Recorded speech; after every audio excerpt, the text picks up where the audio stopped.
Strawberry night. Let me start on that song. I don't know. Lucky for you, that what I like. That what I like. Lucky for you, that what I like. That what I like. Alright, what up, Monster Mob? Yeah, man, I ain't about to waste your time today, man. Today we got a good video, man. Today is 5 mysterious unsolved cases. You feel me? And I want to see that time out. I like these videos. You feel me? Cause I be like, dang, for real. Like these be real cases. You feel me? Like this ain't no play. This ain't nothing out the ordinary. You feel me? This ain't give me something somebody just made up in their head. Like this really happened. You feel me? So that's gotta be crazy to me to find out. Cause I don't be knowing. I think it's only been like one of these videos that I watched and I was like, oh, I heard about that case. You feel me? Other than that, I don't be knowing. I promise you I don't. So, you know, we solid, we real, we funny and authentic over here. Foes up, better get your dough up. Yeah! So we gotta go ahead and get to the video, man. Make sure y'all like, comment, and subscribe. If you're new to the channel, man. Thank you for watching. Make sure you subscribe and tell everybody, tell the world about me. And if you already subscribed, you already know what to do. Like, comment, and subscribe. You feel me? I mean, I said like, comment, and subscribe. Like, comment, and share. You feel me? Road 300K, take a million, because that's the goal. We're gonna surpass the goal. Alright, let's get into it, man. Hope you're having a blessed day. They are crazy. They said crazy wasn't born to be this way.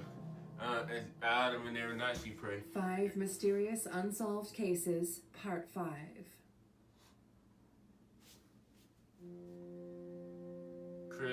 Cramer. On April 1st, 2014, Dutch students Chris Cramers and Lisanne Froon mysteriously disappeared while hiking in the popular mountains of Boqueta, Panama. The two girls reportedly were walking alone, but were accompanied by a dog named Blue, who was owned by the family with which the girls were staying. Allegedly, this host family became alarmed later that evening when Blue returned home without the girls. Despite this, it took around 3 days for authorities to begin an official search. The girls took with them only a small amount of supplies, including a I ain't gonna lie. Real quick, what's up with that? I need an officer or somebody who would work with the law or worked in somewhere around law. You feel me? A lawyer, something. What's up with waiting? Why do y'all wait?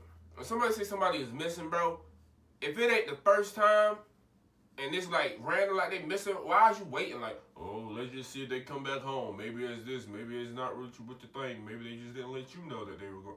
Like, yeah, but no, nigga, you need to start looking for just in case purposes. You feel me? Like, that waiting stuff is weird to me. For real. Wake up. Photographs recovered on this camera show the girls hiking, smiling, and seemingly heading off trail on a route that is designed not for tourists or hikers, but for indigenous people. This trail is, however, fairly clear and easy to follow. Photographs found on the camera also include a large number of mysterious, disturbing, and unclear images, which were taken 7 days after the girls disappeared. These pictures include an image of what appears to be Cramer's bloodied head. The camera was given to authorities along with the girls' shared backpack and its contents. What? It was handed to them by a local tribeswoman 9 weeks after the girls disappeared. The backpack also contained 2 bras, 2 pairs of sunglasses, 2 cell phones, and $83 in cash. Logs from the cell phones show that they were used to call emergency services on April 1st, 2nd, and 3rd. The cell phones were also used to check signal on the following 3 days before being disused until April 11th. On the 11th, signal was checked again on the phone belonging to Cramer's, though no pin was entered. Real quick, aside from the situation at hand, I just need some of y'all goofies out there.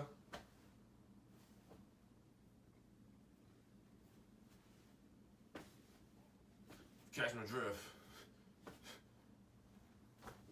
They can see that. Then the phone was switched off. In August, after extensive searches, authorities eventually found bone fragments of the girls near where their backpack was found. They found 33 fragments. 2 of these belonged to Cramer's. 28 belonged to Froon, and 3 could not be identified. What? Froon's left foot was discovered still in its shoe. Oh. Officially, authorities say that the girls died by falling.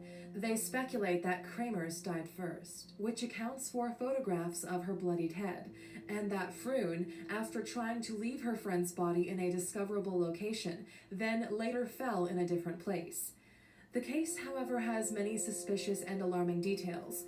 Firstly, only a relatively small amount of the girls' bones and clothes have ever been found. Right. The bone fragments show no evidence of a fall or contact with animals, and their remains are far too decomposed to account for natural decomposition in such relatively cool weather.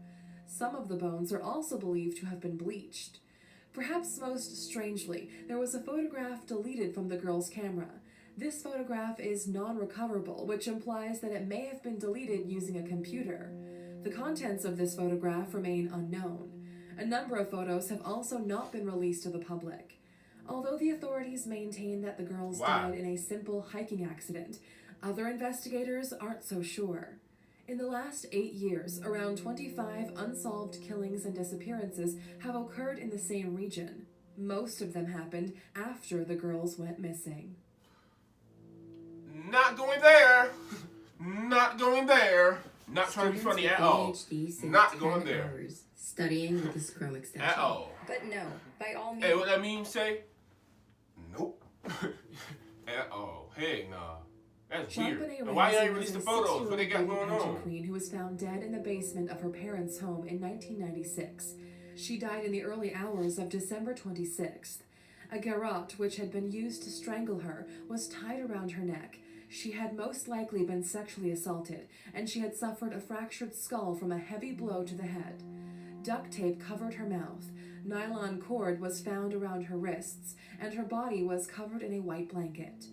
Her body was discovered only a few hours after Ramsey's mother, who was herself a former beauty queen, called authorities to report that she had found a 3-page ransom note in the family home.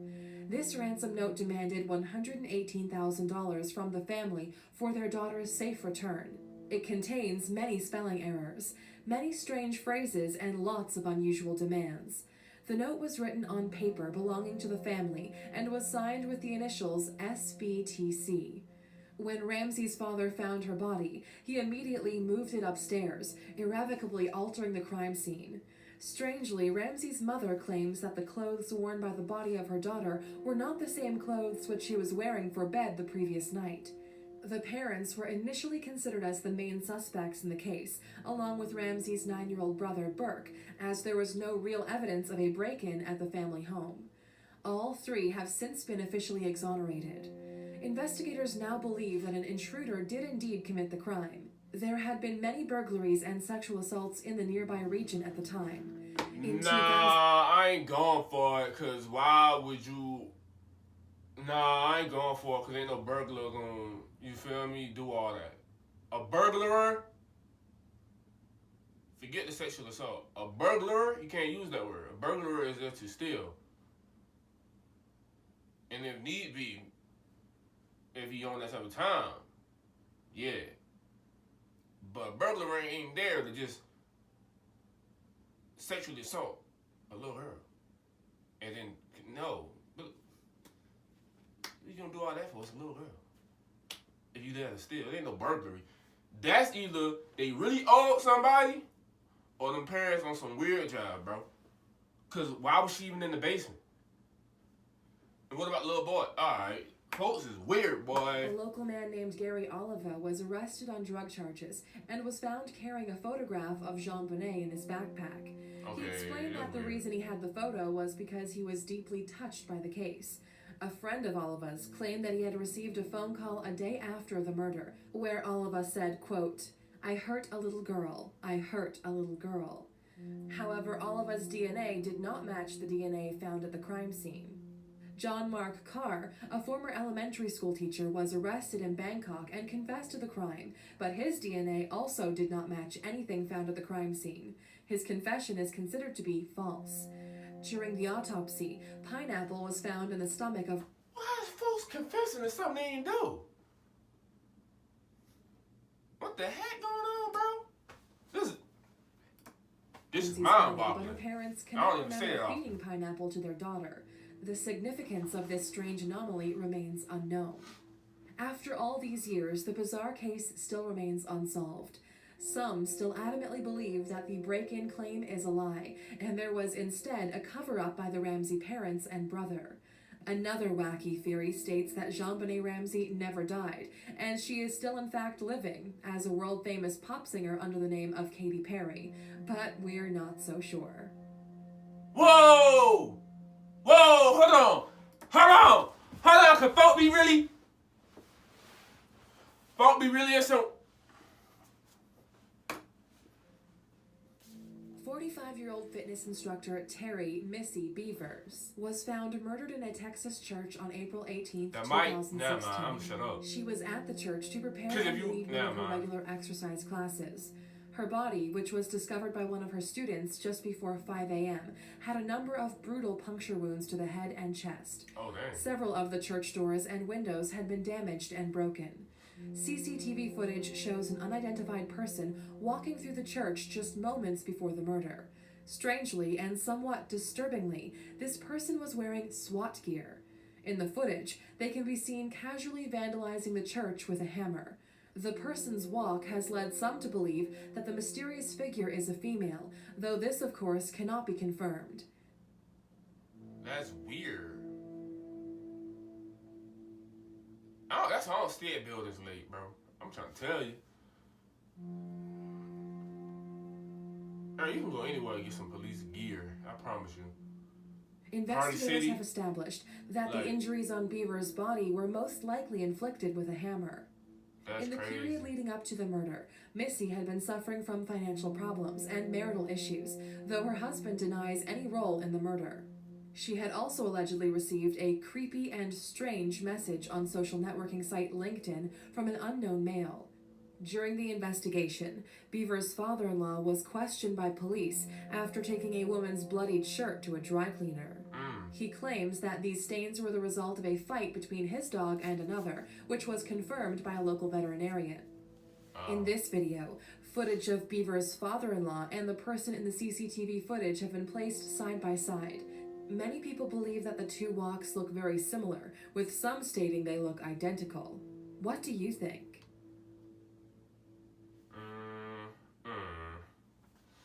I don't know. That's not enough.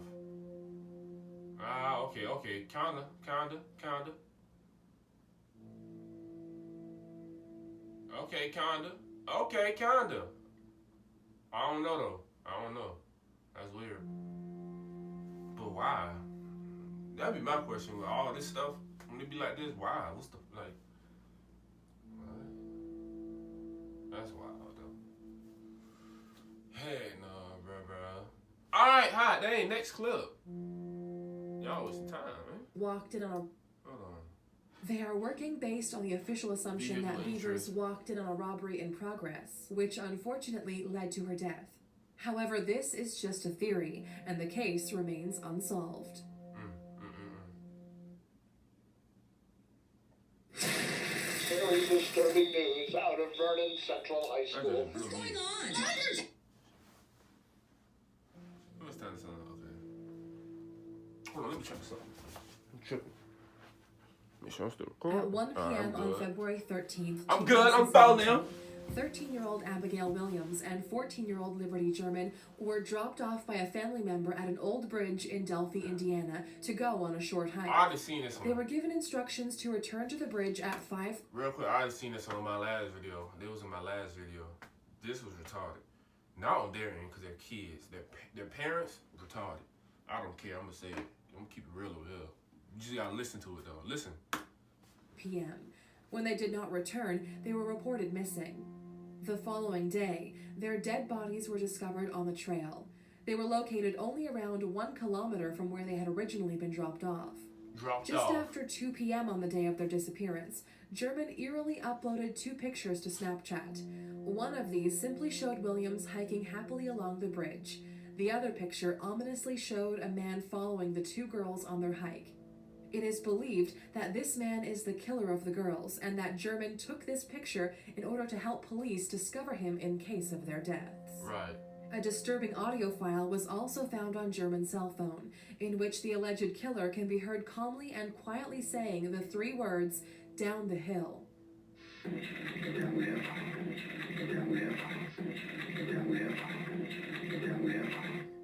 The exact significance of this phrase is unknown. Authorities have confirmed that this footage is longer in its entirety, but contains disturbing content which is not suitable for public release. Up to now, police have received around 20,000 tips from the public, but have been unable to find the killer. They have also released an e-fit of his face. Autopsies have been undertaken, but police have not yet revealed how the girls were killed, what wounds they had, and whether any weapons were used. Speculation surrounding the case is of course rife, with some guessing that the case may be linked to the murders of Lyric Cook and Elizabeth Collins, 2 young girls who were murdered in 2012 while hiking in Evansdale, Iowa. Some have also speculated that the man who owns the land on which the girls were hiking may be involved. This man is currently serving time in jail for drunk driving charges. The theories continue, as does the investigation. Heck no. Heck no. But why they drop their kids off there? Why would you drop your kids off on the trail? On September 7th, 2015, Minnesota resident Corinne McCabe received a strange and disturbing voicemail message from her husband, Henry McCabe. It was sent around 2:30 a.m. In the voicemail, growls, groans, and moans can be heard, along with a voice that appears to say, "Stop it." The message then abruptly ends.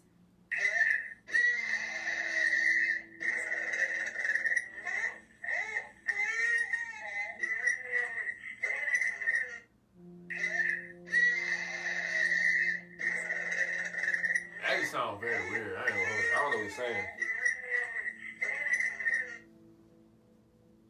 The 32-year-old man was reported missing the following day. According to some sources, he was last captured on CCTV cameras at a gas station where his friend, William Kennedy, had dropped him off.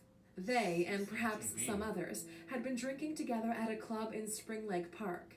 Kennedy had allegedly taken McCabe's wallet in order to stop him from buying more alcohol.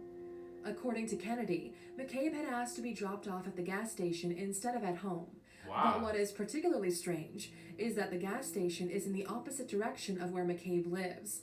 His apparent motive for wanting to be dropped off there remains unknown. When Kennedy spoke to the police, he initially gave inaccurate information about where he had dropped off McCabe and inaccurate information about other key details, though as of now, his involvement in the case is not being considered as suspicious. McCabe had also called his brother that night and left a voicemail, but this audio has not been released to the public. Why? McCabe's body was found 6 miles away from the gas station, around 8 weeks later, floating in a lake. The autopsy revealed that he had drowned, though investigators have left the case open, largely due to the disturbing sounds in the voicemail. Speaking to reporters, McCabe's wife, Corinne, said, "I try to picture where he was, what it might have been like, what circumstances would have made him sound like That's that." crazy, boy. There are many inconsistencies in the case, including how many people McCabe had been clubbing with, whether or not he had possession of the keys to his home, and why he was dropped off at the gas station. Right, because even if he asked y'all to drop him off at the gas station, and you know this man drunk, you were supposed to drop him off home. Exact involvement of Kennedy and McCabe's other friends remains largely unknown. Henry McCabe was a husband and father of 2, and seemingly had no reason to end his own life. Right. Some people believe that the bizarre voicemail sounds like he may have been attacked by some kind of animal, while others believe that it sounds like he was hit with a taser or a stun gun. However, no one can be sure of the truth. The case continues. Hey, nah, boy, that's Thanks wild. for watching. Please leave a rating and Boy, that's wild, boy. That's wild, for real. That's crazy. Hey, man, if you made it this far, man, thank you for watching, man. I ain't never heard of these cases, for real, except for the 2 little girls on the trail, on that bridge. That's the only one I knew of in this video. But that's only because I watched them in the last video that I did. Well, not the last one. No, it might have been the last one. Or the one before that. I don't know, but still, I seen them in another video. But, hey, man, that's all wild, man. Hey, man, watch your surroundings and watch who you be around, bro. That's the best advice I can say to y'all. Hey, Remember, you can go anywhere. You can do anything as long as you take yourself with you. Monster Mob, man, we out. Peace.